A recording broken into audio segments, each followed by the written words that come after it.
So let me thank Mr. Sinha very much and the Nehru Memorial Museum and Library. I'm really delighted and kind of very glad to have this launch and this presentation here. We recognize the islands largely by 3 or 4 things today if one was to really look at it. Tourism, of course, in a big way. There is the connection with the freedom struggle, with the cellular jail, with Veer Savarkar, for instance. There is the issue in the last 10, 15 years of this one particular tribal community known as the Jarawa that has been extremely controversial, extremely volatile for various reasons. Part of it has been activism, part of it has been the media, part of it has been the changes that the community itself has gone through, which I think is itself experiencing what might be called a tectonic change, which we don't even fully understand. And then in the more recent context is 2004, which is the earthquake and tsunami that really hit the islands like we've never really seen or heard before. So I'm going to try to touch on all these 2 or 3 things. What I've come to the last 15, 20 years of working is 3 levels, and I think that would apply largely to any landscape, any geographical or a political, social kind of a context. 3 levels of engagement that we have with the place that we live in. One is the socio-cultural, as it might be called, which I think is very distinct and has some very significant aspects in the Andaman and Nicobar Islands, of which the Jarawa community in today's context is the most obvious. There is an extremely rich ecological diversity and richness that we see in these islands, which is very unique to the particular configuration of the islands, to the ecology of the place, to the people. And I think undergirding and underlying all that is a very specific and a certain geological configuration, a huge geological volatility of the islands, which I think we're completely missing in the historical discourse on the islands and definitely in the contemporary what's happening today in terms of what's being planned for the islands as development. And I'm going to specifically refer to those things. So these really are those 3 things that I'm kind of talking about here. It's a very recent picture of the Jarawa community, which we nearly often don't get to see. We see them as people who are not wearing clothes in the forest, on the road. But like I said, a huge change is taking place with the Jarawas, which is being mediated by the administration and anthropologists. I do not know the full contours of what is happening, but just to underline that a change is taking place and we have to catch up with that. There is the ecological diversity and richness which I'll talk to you about. So, I mean, Port Blair is in a sense here, but of course, it's part of India, but it's also so far away that we sometimes forget that it's a completely different landscape. What that place requires, an island ecosystem located in the tropics, geologically active, rich ecosystem, with a certain configuration of human communities, historically and in the modern context. We have to look at the place in the specifics of what it is, and sometimes if you look at what we've planned in terms of development over the last 20, 30 years, that's not there. Just a quick introduction to the islands for some of you who perhaps don't know. A very small group of islands as far as area is concerned. The Andaman in the north, the Nicobar in the south, separated by the 10-degree channel, which is where the 10-degree latitude runs. This is Great Nicobar in the extreme south, also the extreme southernmost tip of political India. It's half a degree south of Kanyakumari. And the islands actually are a very interesting geological formation. They're the peaks of a submerged mountain range known as Arakanyoma, that comes in this arc from Myanmar here in the north, right, in this arc across to Nicobar in the south and Sumatra in the extreme south. This star is the epicenter of the earthquake of December 2004 that saw that gigantic tsunami that hit large parts of the world. And of course, you can see the proximity to the islands and what the impact would have been. About 550 odd islands, some half a square kilometer, some even less. And Great Nicobar, for instance, perhaps being the largest, with over a little of 1,000 square kilometers. The total population of the islands is about 3.5 lakh as per as official estimates, but unofficial estimates do say that the population is much larger, and that's a concern that some people have in terms of the growing population and the capacity of the islands to sustain them. Very, very rich tropical forest systems, some of the best that we can find anywhere in the world, have suffered a lot in the Andaman Islands over 150 years of logging, first by the British, and then even in independent India, till very recently by the Forest Department, where the main job really was timber extraction, for perhaps good reason, because the timber is very good. It went into the plywood industry, but I think there are lots of downfalls for that because the impact it had on the indigenous communities, because these are all lands traditionally for 40,000 years perhaps, where communities have lived, whose life is very intricately and fundamentally dependent on the forest. What change has taken place is something that we have to look at. And I quickly run through a very interesting orchid known as the Papilionanthe teres, which is actually a sun-loving plant. It does not grow in an area where the shade is not there. So the presence of the plant indicates that the forest canopy has kind of opened up. So 3 years ago, I also did this novel called The Last Wave, where the flower and the ecology of the flower becomes an interesting plot point, where a botanist makes certain conclusions based on the presence of the flower. Island ecosystems, we all know, are very rich in endemism, where plant and animal and other species are restricted to very small geographical areas. And because islands are isolated from other land masses by sea, evolution takes place in a very interesting kind of way. And you find a number of species, plants, birds, animals, reptiles, that you find only in that particular place, nowhere else on the planet. So for instance, a bird called the Narcondam hornbill is found on only one little island, which is found, and that island only in the Andaman group, is not found anywhere else on the planet. So you have a few hundred species across taxa, which you find in these islands. Just like a small example, a little gecko known as the Andaman day gecko, the emerald gecko, tiny little cute fellow, found in the Andaman Islands, across the Andaman Islands, not in the Nicobars. The Andaman pit viper, the Andaman kokal, or the Andaman crow pheasant, which is a relative of the bird that we find in campus here perhaps, the dark black bird with the red eye, that hoo kind of hollow metallic sound. One of the charismatic species in the Nicobar group is this bird known as the Nicobari megapode, and as the name suggests, it's only restricted to the Nicobar Islands, and just 6 islands in the Nicobar group.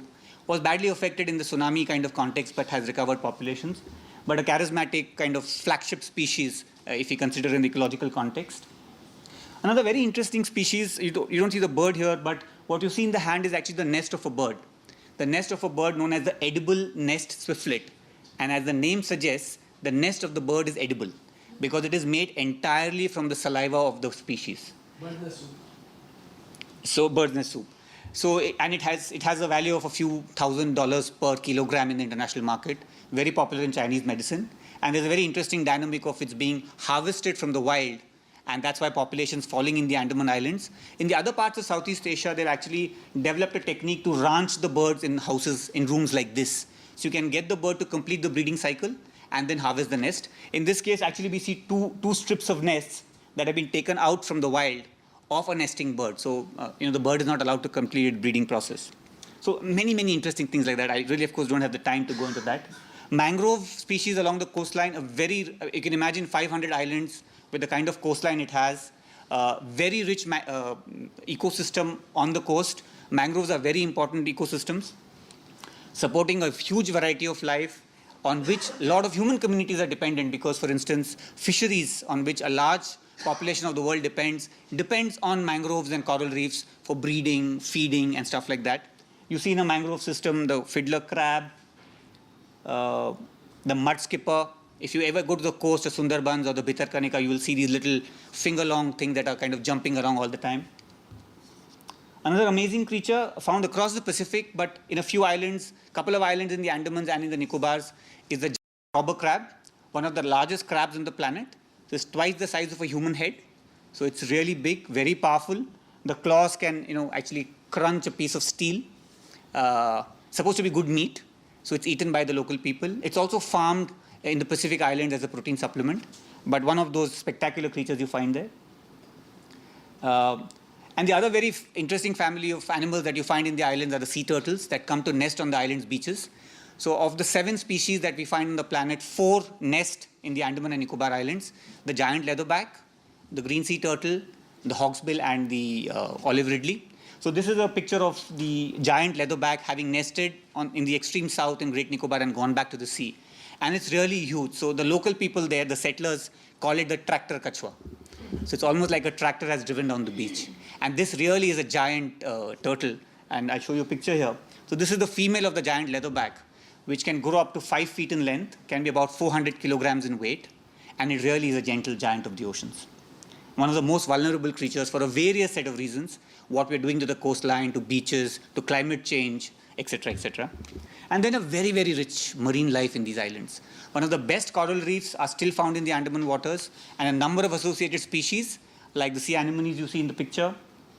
You see an eel, in the coral reef architecture off the coast, And this is the kind of coral reef and mangrove system that supports the diversity of marine life that the islands are famous for, and like I said, a lot of fishery communities are dependent on.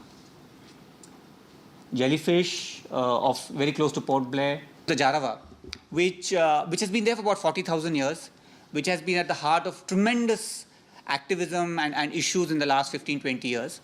And we have been involved, and Mr. Sinha mentioned Kalpvriksh, the organization I've been associated with for a while. We've been involved in advocacy, communication, policy work in the islands. So again, one can't really go into the complexity and details of what the issues are, what the challenges are. And it really is, but also to just mention that in the last 10, 15 years, there's been a huge shift in the community, in the way the community itself is interacting, in the way the community itself is, and more importantly, in the interactions of this community with the outside world.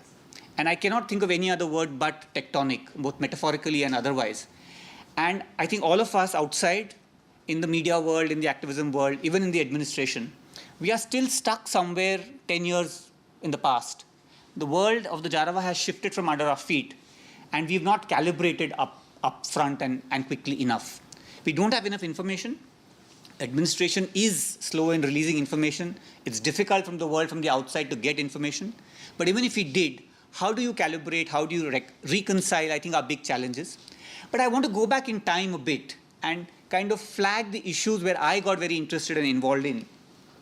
And also just to mention here, before I go there, is this is a report and study we did for UNESCO in 2010, Kalpvriksh and a couple of other people with Vishwajit and me. We did some satellite mapping, and you see this area. This is Port Blair here. Now, this is a part of the South and Middle Andaman Island. And what's absolutely fascinating in this context is that in a very interesting counter-narrative in the islands in the 50s, mid-50s, there's a regulation called the Andaman and Nicobar Protection of Aboriginal Tribes Regulation. You know, it's in the 50s, I think it was very forward-looking. There are limitations to that. But how that came to be, I think, is a very interesting question historically as to what was the moment as to why that regulation came into being. I've not really understood. Maybe 57 being this reorganization of states, maybe Vedi Relvin's influence on Jawaharlal Nehru at that point of time. This is something that I've not still been able to find out. But the point is that there was this very interesting regulation in which thousands of square kilometers in these islands were protected in the names of the Aboriginal tribes. And today, what you see over here, this green on the left-hand side, is what is known as the Jarawa Tribal Reserve, 1,000 square kilometers of the best of the last remaining tropical evergreen forests that the islands are famous for. They really are the last forests in the larger Andamans. And this is the home of the Jarawa. And this idea of the survival of the forest and biodiversity and indigenous communities, and it's very, very nicely illustrated over here. And you know, there's the Andaman Trunk Road, which has been a very controversial road that runs both physically and metaphorically through the heart of this land. On the left-hand side is the Jarawa Tribal Reserve. What you see on the right-hand side is a complete change of landscape. And that little flower I showed you in the beginning is not found left-hand side of the road because the canopy of the forest completely covers up like an umbrella on the top. So it's a very interesting kind of change that is taking place. But let me go back further into history. When I started to first work in the islands in the 90s, I came across this document of 1965.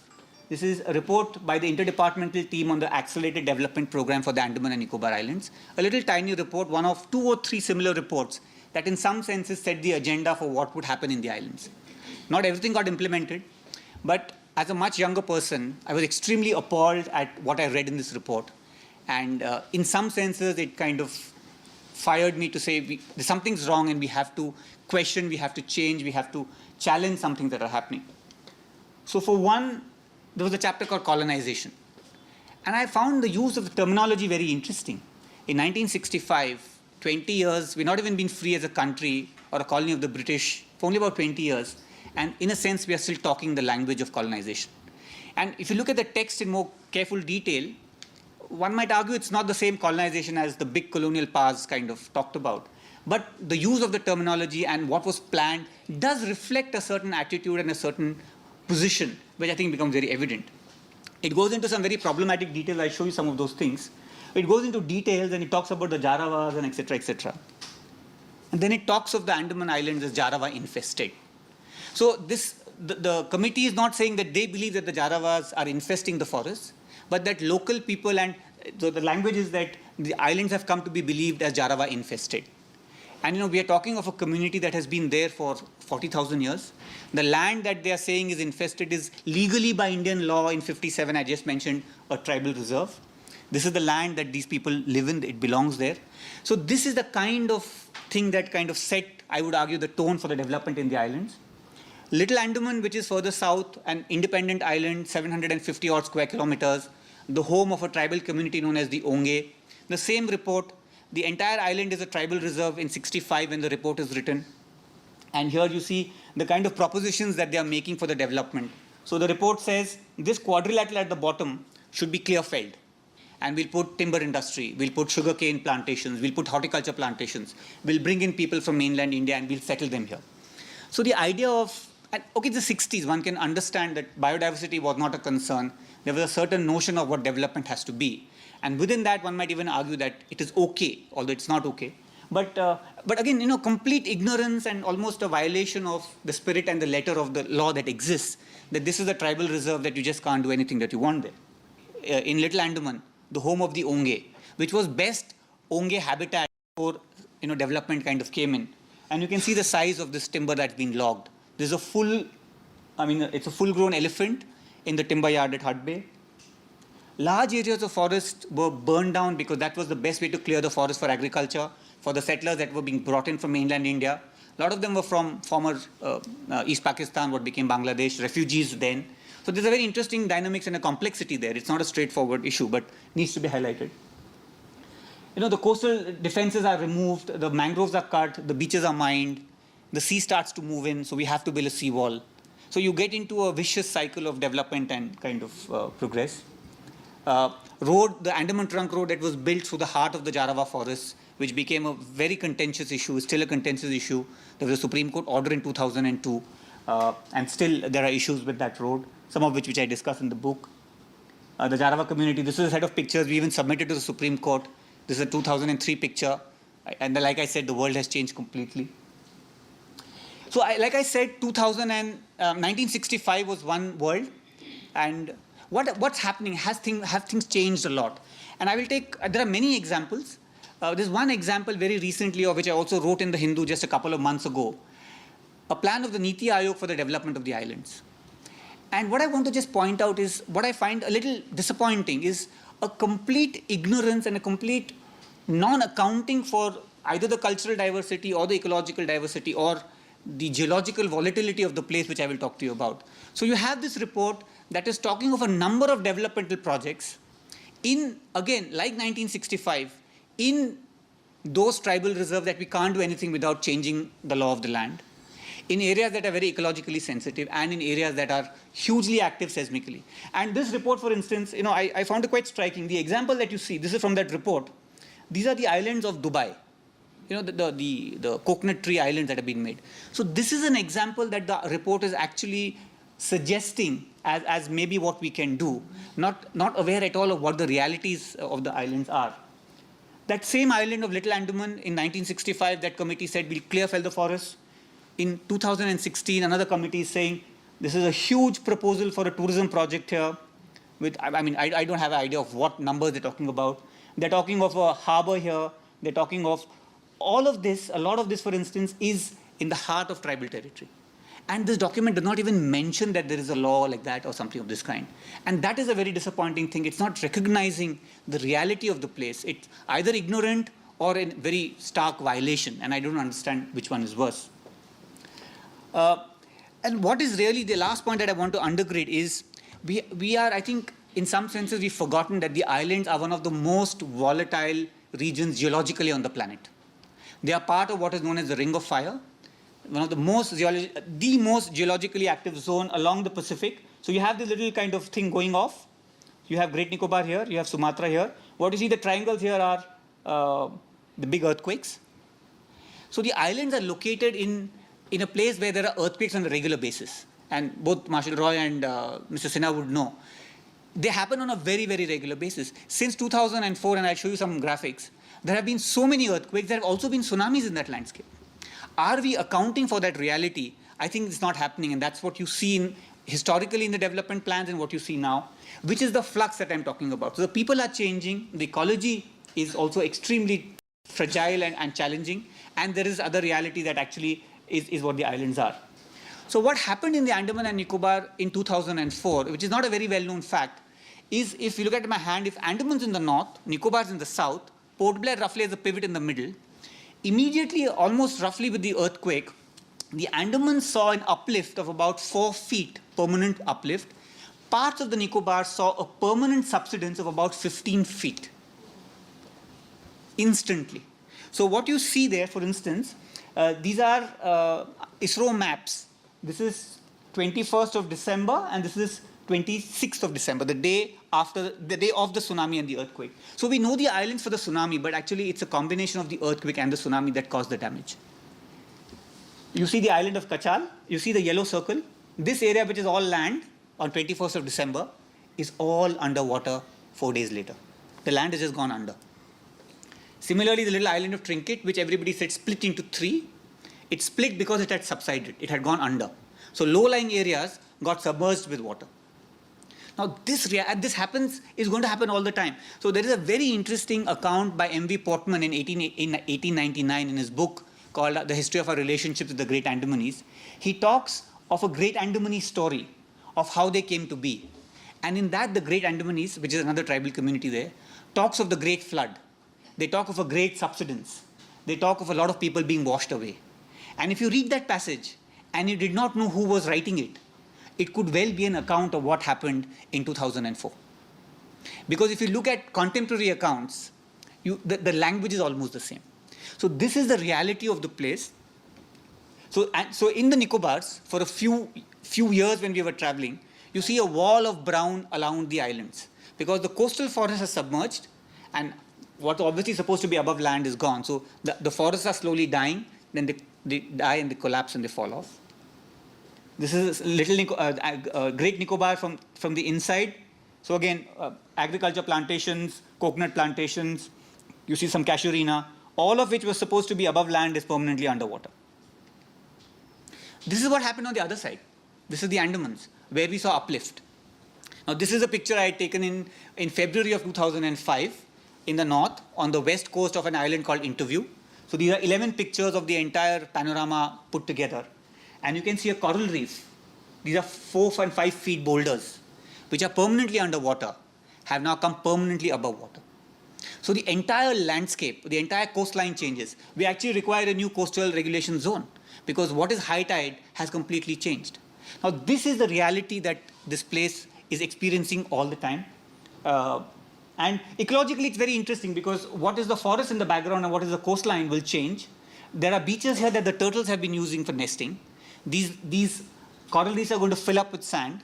We'll have a new mangrove forest. We'll have a new turtle nesting beach. But this is how land is created and how land is lost. So I forget the numbers, but this estimate of this patch of coral was about 20-25 square kilometers had come up.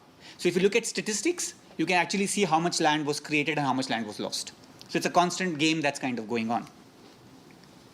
And here is, I'm coming to the end of what I'm going to present.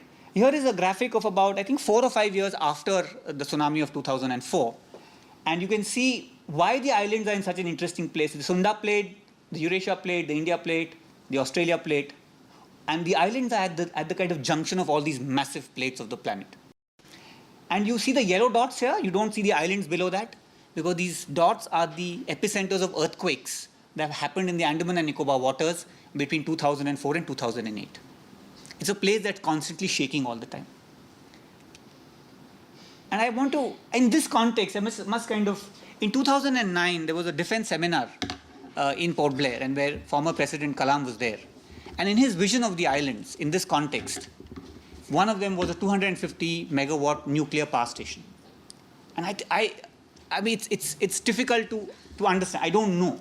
One would even argue, somebody said, I mentioned this to somebody and they said, you know, that's fine, but what will you do with that power in the Andaman zone? Where will you evacuate that power? That's one. Two is, are we not, what is the kind of, it's a proposition by somebody, so it's fine, it's an idea. But what is the vulnerability that we will create in this place if we are going to have some proposition of this kind? And this is the extreme. But I think it's, in the larger context, is something that we have to consider. And this is, I think, when we are suggesting things like that, this is the flux that I'm talking about, that we are either not fully aware of or we're not able to recognize if we know. And that's really the point that we have to consider when we plan in the islands. And thank you again to Mr. Sinha and the Nehru Memorial, and thank you very much.